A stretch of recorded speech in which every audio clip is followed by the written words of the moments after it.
সকাল 5টায় ঘুম থেকে উঠে ঘর পরিষ্কার প্লাস সংসারের সমস্ত কাজ গুছিয়ে নিয়ে কিচেন ক্লিনিং করলাম। একটা পরিষ্কার রান্নাঘর সুখী সংসারের পরিচয়।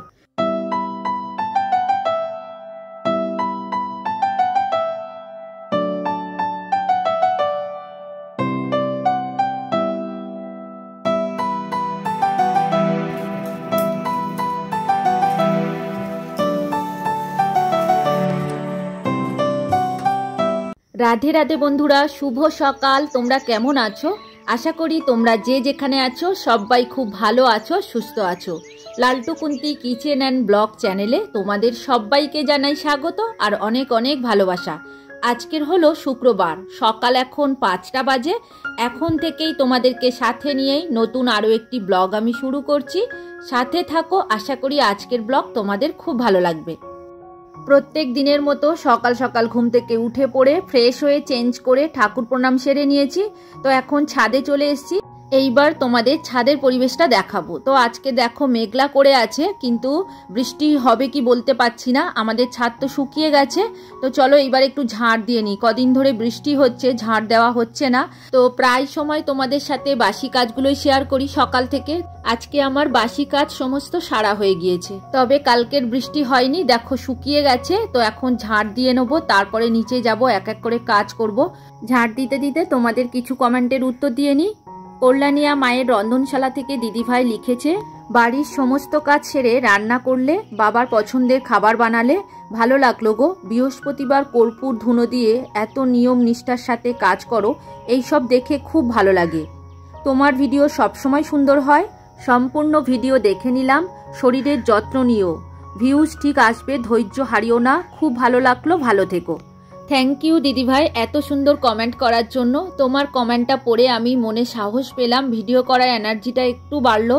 তো কেন বলো তো ভেঙে পড়ি, এই যে ভিডিওর ভিউজ আসছে না, মনের মধ্যে ভীষণ চিন্তা হয়। তো যাই হোক, তুমি ভালো থেকো আর এইভাবেই আমার পাশে থেকো। তো এদিকে দেখো বর্মশাই বাজার থেকে চলে এসেছে। আজকে 2 রকম মাছ নিয়ে এসছে। ওই যে লোটে মাছ নিয়ে এসছে আর ইলিশ মাছ নিয়ে এসছে। আজকে দেখো একটা সবজি তরকারি করছি। ওই যে কাঁঠাল দানা, পুঁই শাকের ডাটা দিয়ে আর ধোদল দিয়েছি, আলু, এইসব সবজি দিয়ে একটা সবজি তরকারি বানাচ্ছি। আর ওই যে ইলিশ মাছটা রান্না করব আজকে। আর হ্যাঁ, ইলিশ মাছের মাথাটা এই সবজি তরকারিতে দিয়েছি। আর ওদিকে দেখো ওই লোটে মাছটা কেটে ধুয়ে বেছে নেবো। তো ওইটা নিয়ে গুছিয়ে আবার ডিপ ফ্রিজে রেখে দেবো, কারণ লোটে মাছ না রাখলে থাকে না, নরম হয়ে যায়। এমনিতেই মাছটা খুব নরম, তারপর যদি রাখা হয় অতটা ভালো থাকে না। তো যাই হোক, এখনই খুব তাড়াতাড়ি করে আমি রেখে দেবো, কারণ কি বলতো, বেশি বাইরে যত থাকবে ততই মাছটা নষ্ট হয়ে যাওয়ার চান্স থাকে। ওই কারণে আমি সম্পূর্ণ বেছে ধুয়ে পরিষ্কার করে নিচ্ছি। আর ওই 2 টুকরো করে নিচ্ছি, বেশি ছোট করব না। আর গোটাও রাখবো না, গোটা রাখলে একটু অসুবিধা হয় খাওয়ার সময়। আর বেশি ছোট করলে কাঁটাগুলো আবার মিশে যায়, ওই কারণেই 2 টুকরো করে নিলাম। তো এইবার গুছিয়ে ডিপ ফ্রিজের মধ্যে ঢুকিয়ে দেবো। আর ওদিকে সবজি তরকারি বসিয়ে দিয়েছি। আর গতবারের ব্লগে প্রভাত হালদার দাদাভাই কমেন্ট করেছে, রাধে রাধে, শুভ সকাল, সারাদিন ভালো থাকো, সুস্থ থাকো, ঈশ্বরের কাছে এটাই কামনা করি। আর লিখেছে, খুব সুন্দর লাগলো ভিডিওটি দেখে। তো দাদা ভাই অসংখ্য ধন্যবাদ এত সুন্দর কমেন্ট করার জন্য। আর আমিও ঈশ্বরের কাছে প্রার্থনা করি তুমি ভালো থেকো আর এইভাবেই আমার পাশে থেকো। ইলিশ মাছের মাথা দিয়ে সবজি তরকারি হয়ে গেছে। এখন আমি সর্ষে বেটে নিচ্ছি, কালো সর্ষে কিছুটা বেটে নিচ্ছি। ওই যে ইলিশ মাছ করব, ইলিশ মাছ ধুয়ে নুন হলুদ মাখিয়ে নিয়েছি। সর্ষেটা বেটেই আমি রান্না চাপিয়ে দেবো। আর আমি সর্ষের মধ্যে লঙ্কা দিই না, আমার হাত ভীষণ জ্বালা করে, ওই কারণে আমি এমনি সর্ষে বেটে নিই, নুনও দিই না। তাতে কিন্তু আমার তিতো হয় না। অনেকে বলে লঙ্কা না দিলে, নুন না দিলে নাকি তিতো হয়, আমার কিন্তু তিতো হয় না। কারণ কি বলতো, আমি এই সর্ষের ছিবড়েটা দেবো না, মানে খোসাটা দেবো না, শুধু সর্ষেটাই দেবো, মানে সর্ষের কাঠটাই দেবো। তো কিভাবে দেবো তোমরা দেখতে থাকো, আস্তে আস্তে বুঝতে পারবে। আর এই সর্ষেটা মিক্সিতে বাটবো না, আমি শিলে বেটে নিচ্ছি। কারণ মিক্সিতে বাটলে কি হয়, ওই সর্ষের খোলাগুলো না বেটে পেস্ট হয়ে যায়, তখন আর ওই সর্ষের খোলাগুলো পাওয়াই যায় না। তো ওই কারণে আমি শিলে বেটে নিচ্ছি। যতটুকুনি কাদ আসবে এর থেকে আমি ওইটুকুনি নেব, বাকি আমি গাছের গোড়ায় দিয়ে দেবো। সর্ষে বাটা হয়ে গেছে। এখন কড়াইতে তেল দিয়ে একটু কালো জিরে দিয়ে দিলাম। এখন দেখো মাছগুলো ভেজে নিচ্ছি। তবে মাছগুলো ভেজে তুলে নেব না, একেবারেই আমি রান্নাটা করব। আর ইলিশ মাছ কিন্তু বেশি কড়া করে ভাজলে হবে না, হালকা করে ভেজে নিতে হবে। আর আমরা কাঁচা কিন্তু ভাপা খাই না, কাঁচা ভাপা খেলে না খেতে ভালো লাগে না, ওই কারণে আমরা একটু হালকা করে ভেজে নিই। বাড়িতে কেউ পছন্দ করে না কাঁচা ভাপা করলে, হালকা করে ভেজে নিলে সেটা বেশি ভালো লাগে। মাছগুলো হালকা করে ভাজা আমার হয়ে গেছে, এইবার সর্ষের কাঠ দেওয়ার পালা। তো দেখছো সর্ষেটা এরকম ছাঁকুনির মাধ্যমে ছেঁকেই কিন্তু আমি দেব। ওই যে সর্ষের খোলাটা বাদ দিয়ে দিলাম, ওটা কিন্তু আমি তরকারিতে দেব না, ওটা দিলে না পেটের সমস্যা হয়। তো এখন আমি 2টো কাঁচা লঙ্কা দিয়ে দিলাম, একটু নুন দিয়ে দিলাম, একটুখানি হলুদ গুঁড়ো আর একটুখানি লঙ্কার গুঁড়ো, ব্যাস আর কিচ্ছু দেব না। এর মধ্যে কিন্তু জিরে ধনে এগুলো দেওয়া যায় না, দিলে খেতে ভালো লাগে না। আর ইলিশ মাছের একটা সেন্ট আছে, ওই যে জিরে ধনে দিলে ওই সেন্টটা নষ্ট হয়ে যায়, তখন ইলিশ মাছের নিজস্ব সেন্টটা পাওয়া যায় না, ওই কারণেই আমি দিই না। তো শুধু নুন হলুদ লঙ্কা গুঁড়ো দিয়েই কিন্তু এই রান্নাটা করা যায়। আর এই ইলিশ মাছের তরকারি করা খুব সহজ, খুব তাড়াতাড়ি হয়ে যায়, আর খেতে তো খুব ভালো লাগে। আর আজকের একটু নিম পাতা ভাজছি, কারণ কি বলতো কদিন ধরে আম খাওয়া হচ্ছে, আর আমে তো প্রচণ্ড মিষ্টি। তো বাবা বললো আজকে নিম পাতা ভাজো, বর্মশাইও বললো। তো দেখো এখন নিম পাতা ভেজে নিচ্ছে। আমাদের ওই যে গাছ আছে, গাছ দিয়ে বাবা পেরে দিয়েছে। তো টাটকা তাজা নিম পাতা খেতে যে কি ভালো লাগে। আর তাছাড়া কচি, জানো তো ছোট গাছ তো, কচি কচি পাতা গজিয়েছে। কিছুদিন আগে আমরা ভেঙে নিয়েছিলাম, তার পাশ দিয়ে আবারও পাতা গজিয়েছে, আর লাল লাল ছোট ছোট, খেতে খুব ভালো লাগে। সব পাতাটাই আমি দিয়ে দিয়েছি। আর রান্না তো আমার হয়ে গেছে, ওদিকে পাতাটা ভাজা করছি, আর এদিকে দেখো গ্যাস ওভেনটাকে পরিষ্কার করে নিচ্ছি। দেখো সঙ্গে সঙ্গে পরিষ্কার করে নিলে গ্যাস ওভেন খুব তাড়াতাড়ি কিন্তু নোংরাটা পরিষ্কার হয়ে যায়। আর কিছুক্ষণ পরে যদি করব বলে রেখে দিই, তখন ওই নোংরাটা থেকে যায়, ওই সাবান দিতে হয় আর কি। আর তা না হলে দেখো কতটা পরিষ্কার আছে, সাবান কিন্তু আমি দিইনি। তো কালকে রাতে যে ক্লিন করেছিলাম, তারপর দিয়ে এখনও কিন্তু সাবান দিতে লাগেনি আজকে। যাই হোক, আজকে বেশি কিছু রান্নাও করিনি। তো রান্নাঘর পরিষ্কার আমার হয়ে গেল, আর কিছুটা বাসনও পড়েছিল, সেগুলোও মাজা হয়ে গিয়েছে। তো রান্নার সাথে সাথে এই কাজগুলো করে নিই আর কি, তাহলে কি হয় অনেকটা কাজ এগিয়ে যায়। তো এদিকে ঝাল হয়ে গেছে, দেখছো পাতলা ঝাল বানিয়েছি আজকে। আর ওই যে সর্ষের জলটা ছিল, এইবার আমাদের ইনডোর প্ল্যান্টগুলোতে দিয়ে দেবো। এইখানে বাম্বু টিস আছে, তো এর মধ্যে কিছুটা দেব, আর স্ন্যাক টি আছে তার মধ্যেও কিছুটা দেব। তো এই জলটা তোমরা ফেলবে না, গাছের গোড়ায় দিলে তো গাছগুলো খুব ভালো হয়। এগুলো অ্যাকচুয়ালি খোল, জানো তো। আর আমি তো ফেলিই না, আগে ছাদে দিতাম, এখন ঘরের মধ্যে যেহেতু গাছগুলো রাখি, ওই কারণেই টুক করে আমি ঘরের মধ্যে দিতে পারি, আবার কখন ছাদে যাব। তো যাই হোক, দেখো গাছগুলো আগেও একবার দিয়েছিলাম। এই যে বড় গাছটা আছে বাম্বু টিসটা, এটা কিন্তু অনেকটা বড় হয়ে গিয়েছে। 2-3 বার এইরকম আমি ওই যে সর্ষের জল দিয়েছিলাম। তো দেখো এদিকে আরও একবার দেখিয়ে নিই কী কী রান্না করেছি। এই যে নিম পাতা মাখা করেছি, আর শাক ভাজা ছিল কালকেকার, আবার জাল দিয়ে নিয়েছি, একটা সবজি তরকারি করেছি, আর ইলিশ মাছের ঝাল বানিয়েছি। বর্মশাইয়ের খাওয়া দাওয়া হয়ে গেছে, এখনো বেরিয়ে পড়েছে। তুললো ঝোলা চললো ভোলা। চলি, হ্যাঁ আবার সন্ধ্যেবেলা দেখা হবে। ঠিক আছে, তোমরা ভালো থেকো, সুস্থ থেকো, সাবধানে থেকো। হ্যাঁ যদি কোনো অসুবিধা হয় তাহলে একটা কল করো, আমি তাড়াতাড়ি আসার চেষ্টা করব। তো টাটা, শুভ দুপুর। শুভ দুপুর। আমি চলতে চলতে থেমে গেছি। কোথায় থেমে গেছো? যাচ্ছ তো? আমি বলতে ওই দিকে রাস্তা, ওই দিকে, ওই দিকে, হ্যাঁ ওই দিকে। তোমার সাথে কথা বলতে বলতে ঠাকুরকে নমস্কার করা হয়নি। গেলাম। হ্যাঁ সাবধানে যাও। আর জিনিসপত্র সব নিয়েছো?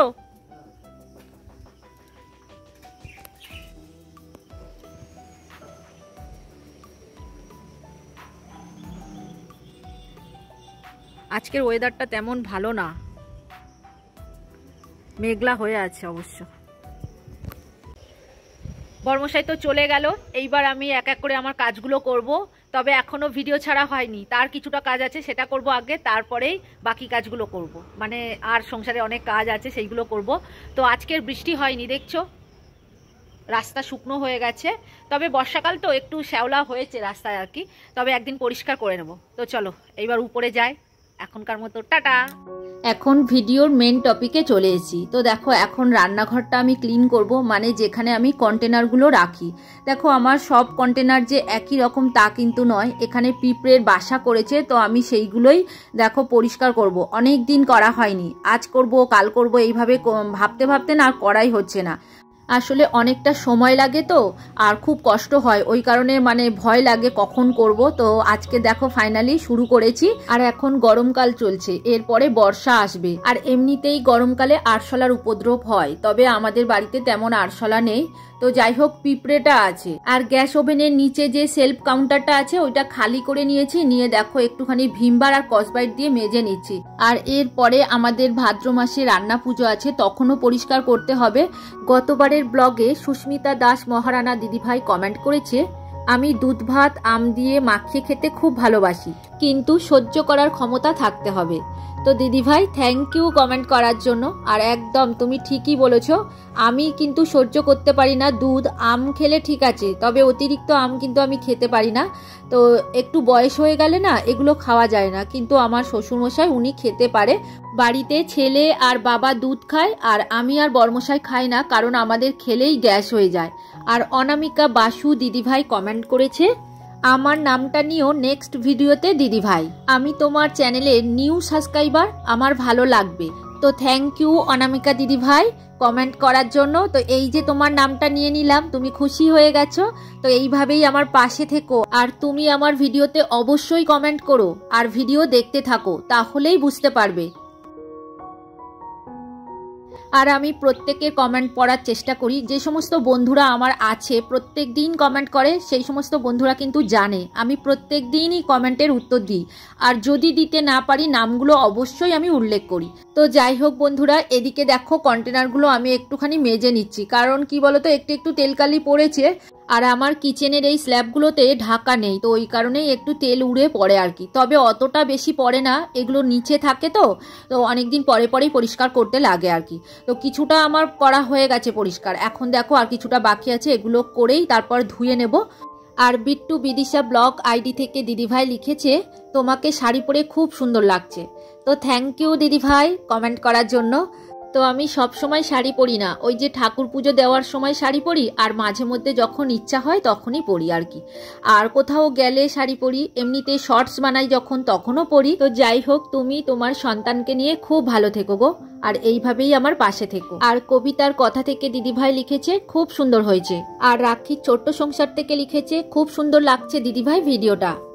আর টুটুল দত্ত কর্মকার দাদাভাই লিখেছে, তোমার ভিডিও আমার খুব ভালো লাগে। আর কল্পকথা থেকে লিখেছে, সব মিলিয়ে ভিডিওটি খুব সুন্দর হয়েছে। আমাদের ছোট্ট সংসার থেকে লিখেছে, খুব ভালো লাগলো দিদিভাই, পাশে থেকো। আর কমেন্ট করেছে প্রিয়াঙ্কাস টাইম স্টোর্স থেকে। তো তোমাদের প্রত্যেককে অসংখ্য অসংখ্য ধন্যবাদ, তোমরা সবাই খুব ভালো থেকো গো, আর এইভাবেই সবসময় আমার পাশে থেকো আর ভালোবাসা দিও। এদিকে রান্নাঘরের সব কৌটোগুলো আমার মাজা হয়ে গিয়েছে, দেখো এখন ধুয়ে নিচ্ছি। ওই যে ঝুড়ির মধ্যে রাখছি যাতে জলটা ঝরে যায়, তারপরে মুছে আবার সাজিয়ে নেবো। তবে আমার রান্নাঘরে সব একই রকম কন্টেনার না, তো যেগুলো আছে এগুলো চলে যাচ্ছে বলে আর কেনা হচ্ছে না। তবে আশা আছে পরবর্তীকালে আমি রান্নাঘরের জন্য সুন্দর একই রকম কন্টেনার কেনার চেষ্টা করব। তো দেখো এখন চলে যাচ্ছে, তো ওই কারণে আর এক্সট্রা খরচা করছি না আর কি। তো এইগুলোই ধুয়ে পরিষ্কার করে নিচ্ছি। দেখো জিনিস যাই হোক না কেন সেটাকে সুন্দর করে পরিষ্কার পরিচ্ছন্ন করে গুছিয়ে রাখলে সুন্দরই লাগে। অনামিকা বাসু আরও একটা কমেন্ট করেছে, বা ভীষণ ভীষণ ভালো লাগলো তোমার গৃহকন্যা টুকিটাকি, অনেক ভালোবাসা রইল। তো থ্যাংক ইউ কমেন্ট করার জন্য। তুমিও খুব ভালো থেকো গো, আর এইভাবেই সবসময় আমার পাশে থেকো। আর সুমিত্রা দিদিভাই লিখেছে, আমি তোমার নতুন বন্ধু হলাম দিদি, লাইক দিয়ে ভিডিওটা দেখে শুরু করে দিলাম। থ্যাংক ইউ ভিডিও দেখার জন্য আর কমেন্ট করার জন্য। তুমি খুব ভালো থেকো গো। আর এখন দেখো কন্টেনারগুলো আমি সমস্ত মুছে এবার তাকে সাজিয়ে নিচ্ছি। একটা রান্নাঘর পরিষ্কার করতে অনেকটাই সময় লেগে যায়, তবে সম্পূর্ণ ভালোভাবে যদি পরিষ্কার করা যায়। তো দেখো উপরের স্ল্যাবগুলো আমি সবসময় পরিষ্কার করি, তবে নিচের এই র্যাকগুলো সবসময় করা হয় না। তো এখন সমস্ত কন্টেনার মুছে আমি নিয়েছি, এইবার দেখো আমি সাজিয়ে নিচ্ছি। কতটা সুন্দর লাগছে দেখো। তবে একই রকম কন্টেনার না, তোমাদেরকে আগেই বলেছি। তো যতটুকু আছে অতটুকুই আমি সুন্দর করে পরিষ্কার করে গুছিয়ে নিলাম। যাই হোক, রান্নাঘরটা আমার পরিষ্কার হয়ে গেল, অনেকটা বড় চিন্তা থেকে আমি মুক্ত হলাম। তো একটা পরিষ্কার রান্নাঘর না সুখী সংসারের পরিচয় হয়ে ওঠে, কারণ রান্নাঘরেই আমরা সবকিছু রাখি। এখানে মশলাপাতি আছে, উপরে খাবার দাবার রাখি, আর একটু পরিষ্কার করে রাখলে দেখতেও বেশ ভালো লাগে। তবে আমার কিচেনের সেলফগুলো খোলা, কোনো ঢাকনা দেওয়া নয়। তো ওই কারণেই আমার একটু বেশি নোংরা হয়, তো তাতে কোনো অসুবিধা নেই, আমি ঘন ঘন পরিষ্কার করে নিই। তো দেখছো আজকে কিচেনটাকে পুরোপুরি ডিপ ক্লিন করে নিলাম। তো এইবার যেখানে শিলটা রাখি তো ওর নিচে একটুখানি দাগ হয়ে গেছিলো, তো এবার রান্নাঘরটা মুছে নিচ্ছি, নিলেই আমার রান্নাঘর পুরোপুরি ক্লিন হয়ে যাবে। তো ফাইনালি আজকেরই রান্নাঘরটাকে পুরোপুরি ডিপ ক্লিন করে নিলাম। আসলে এই যে ড্রামগুলো বসানো থাকে ভালো করে মোছা যায় না, আর ওই শেলফটার নিচেও আমি ভালো করে মুছতে পারি না, তো আজকে সমস্ত জিনিস সরিয়ে সরিয়ে আমি মুছে নিয়েছি। আর ঘর মোছা স্টিকটা দিয়ে মুছি ঠিকই, কিন্তু খুব ভালো করে মোছা হয় না। হাত দিয়ে মুছলে যতটা পরিষ্কার হয়, স্টিক দিয়ে মুছলে কিন্তু ততটা পরিষ্কার হয় না। তো যাই হোক, এদিকে দেখো রাত হয়ে গেছে, মানে সন্ধে দিয়ে চলে এসেছি। এইবার তড়কা করছি। গতবারের ব্লগে তোমাদের দেখিয়েছিলাম গ্রিন মুগটা ভিজিয়ে দিয়েছিলাম, তো সেইটা এখন কুকারে সিদ্ধ করে রেখেছিলাম। তো এখন দেখো আমি একটু সাঁতলে নেবো, ওই তড়কা করছি আর কি। ওই প্রথমে একটুখানি সাদা জিরে ফোড়ন দিয়েছিলাম, তার মধ্যে শুকনো লঙ্কা তেজপাতাও দিয়েছি, তো আদা রসুন বাটা দিয়েছি, পেঁয়াজ বাটা দিয়েছি, আর প্রত্যেক দিন যে মশলাগুলো দিই হলুদের গুঁড়ো, লঙ্কার গুঁড়ো, জিরে আর ধনের গুঁড়ো দিয়ে ভালো করে কষিয়ে নিয়ে ওইটার মধ্যে দিয়ে দিয়েছি। তবে ডিম দিতে ভুলে গেছি জানো তো। আর এখন দেখো ঘি দিয়ে দিলাম। তড়কাতে অবশ্যই ঘি দিতে হবে আর ডিম দিতে হবে, মানে ডিম যারা খায় আর কি। তো আমি তড়কাটা ঢেলে নিয়ে আবার একটা, তবে ডিম বাড়িতে বেশি ছিল না, দুটো ছিল, তার মধ্যে একটা দিয়ে দিলাম আর একটা রেখেছি, এমার্জেন্সিতে কখন কাজে লাগে। ডিম সব সময় আমাদের বাড়িতে থাকে, ওই যে এখন গরমকাল চলছে তো ডিম আনলে নষ্ট হয়ে যাচ্ছে, ওই কারণে আর বেশি করে আনা হয় না। আমাদের কাছাকাছি দোকান থেকে কিনে আনা হয় আর খাওয়া হচ্ছে, তবে আনতেই হবে এই রবিবার, নইলে খুব অসুবিধা হচ্ছে। বাড়িতে যদি ডিম থাকে তো অনেকটা সুবিধা, যখন তখন যা খুশি রান্না করে খাওয়া যায় আর কি। এদিকে আমার গরম মশলাটা শেষ হয়ে গেছে, ওই কারণে গুঁড়ো করে নিলাম। ওই যে দারচিনি, লবঙ্গ, এলাচ, তার সাথে একটা বড় এলাচ আছে, জায়ফল, জয়িত্রী, সব কিছু নিয়ে একসাথে আমি পেস্ট করে নিলাম, মানে গুঁড়ো করে নিলাম আর কি। তো এইবার রেখে দেবো আর একটু একটু করে ব্যবহার করব। গুঁড়ো করা থাকলে খুব সুবিধা হয়, আর ওই বাটতে গেলে অনেকটা ঝামেলা হয়ে যায়, কখন বাটবো আর কখন দেবো বলো। আর ঘরে এইরকম গরম মশলা গুঁড়ো করে নিলে অনেকটা খেতে ভালো লাগে। বাইরে থেকে যে গরম মশলাটা কিনে আনা হয় পাউডার, সেটা একদম আমার ভালো লাগে না, ওই কারণে আমি গুঁড়ো করে নিই। আর মাসকাবাড়ি বাজারের সময় মুদিখানার দোকান থেকে গোটা গরম মশলা কিনে আনি, তো সেটা নিয়েই এখন গুঁড়ো করে নিয়েছি। তো এইবার দেখো একটুখানি গুঁড়ো ওই তড়কার মধ্যে দিয়ে দিলাম। তড়কাটা খেতে ভালো লাগে ঘি, ডিম আর এই গরম মশলা গুঁড়ো দিলে, আর বাকি যা যা দিতে হয় তো দেওয়া হয়, তার মধ্যে ওই দুটো দিলে বেশি ভালো লাগে। এইবার শেষ কমেন্টের উত্তর দিয়ে দেবো। ড্যান্স উইথ রিমা দিদিভাই লিখেছে, দিদিভাই একটা কথা না বলে হয় না, সত্যি বলতে তোমাদের কয়েকজনের ব্লগ অনেক কিছু জানতে পারি, শিখতে পারি, অনেকটাই পজিটিভিটি পাই। আর লিখেছে থ্যাংক ইউ। তো দিদিভাই অসংখ্য ধন্যবাদ এত সুন্দর কমেন্ট করার জন্য। তো এইবার দেখো এখানে বর্মশাই চুরমুর নিয়ে এসছে, 4 জনের জন্য নিয়ে এসছে। ছেলে দেখো খাওয়া শুরু করেই দিয়েছে, তো ওর খুব খিদে পেয়ে গেছে। এখন দেখো সব থেকে ইম্পর্টেন্ট জিনিসটা আমি পরিষ্কার করে নিচ্ছি। এই মিক্সিটা আমার অনেক দিন হয়ে গেছে আমার কাছে আছে, কিন্তু দেখো কতটা চকচক করছে। প্রায় আমি এটাকে পরিষ্কার করি ওই কলিনটা দিয়েই আর কি। দেখো টুকটাক নোংরা পড়ে, যখনই আমি মিক্সিতে কিছু পেস্ট করতে যাই তো একটু এদিক ওদিক পড়েই যায়, যতই সাবধানতা অবলম্বন করি না কেন। আর যে কোনো জিনিসের একটু যত্ন করলে দেখবে জিনিসটা অনেক দিন টেকে এবং দেখতেও সুন্দর লাগে। তো দেখো এখন একটু একটু কলিন দিয়েই আমি ক্লিন করি। আর আমাদের মতো গৃহবধূরা সব সময় চায় তাদের রান্নাঘরটা পরিপাটি করে সুন্দর করে গুছিয়ে রাখতে, তবে কি সব সময় তো সম্ভব হয় না। দেখো আর আজকের এখনো আমার টিফিন খাওয়া হয়নি, সবাই টিফিন খাওয়া হয়ে গেছে, ওদিকে বর্মশাই চুরমুরও এনেছে। তো দেখো আমার রান্নাঘরটা পুরোপুরি ক্লিন হয়ে গেছে। তো চলো আজকের ভিডিও আর বড় করব না, এখানেই শেষ করব। তোমরা সবাই খুব ভালো থেকো গো। আর ভিডিওটা কেমন লাগলো কমেন্ট করে অবশ্যই জানিও। যদি ভালো লাগে লাইক, কমেন্ট, শেয়ার করে দিও। আর নতুন বন্ধু হয়ে থাকলে চ্যানেলটিকে সাবস্ক্রাইব করে দিও। আজকের মতো এখানেই রাখছি, এবার দেখা হবে পরের ভিডিওতে।